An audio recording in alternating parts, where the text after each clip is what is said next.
So people always ask, what can you recover if you bring a lawsuit against the power company for causing a wildfire? Typically, we like to think of these in two different categories.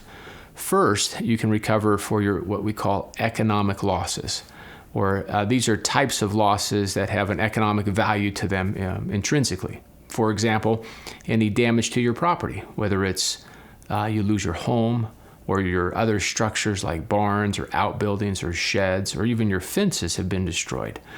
In addition, you can get recovery or damages, as we call them in the law, for loss to your trees or any other vegetation. If you had a commercial building, for example, destroyed, you would get the loss of rents or the loss of business income related to the business that was destroyed. Really, anything that has an economic value can be claimed against the power company if they're the ones who caused the fire or the destruction to your property. The second category of damages that we look at is more of a emotional type of damages, or what we call non-economic losses. Emotional types of damages come in a variety of forms, specifically when you've been evacuated, that displacement.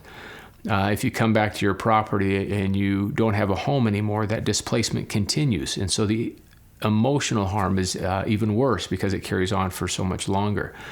But you also have an emotional component to some of the things that you lost. There are a lot of sentimental items that we all have, like photo albums, things that you keep from your children from a very young age, or things that you inherit from grandparents or others that have passed on. That emotional component to the loss of those personal items is recoverable in a lawsuit against the power company if they're the ones that caused the loss. But even in addition to that, sometimes people are physically harmed during a wildfire. And if you're physically injured, the pain and suffering that you go through is also recoverable as part of a lawsuit against the power company if they're the ones that caused the fire.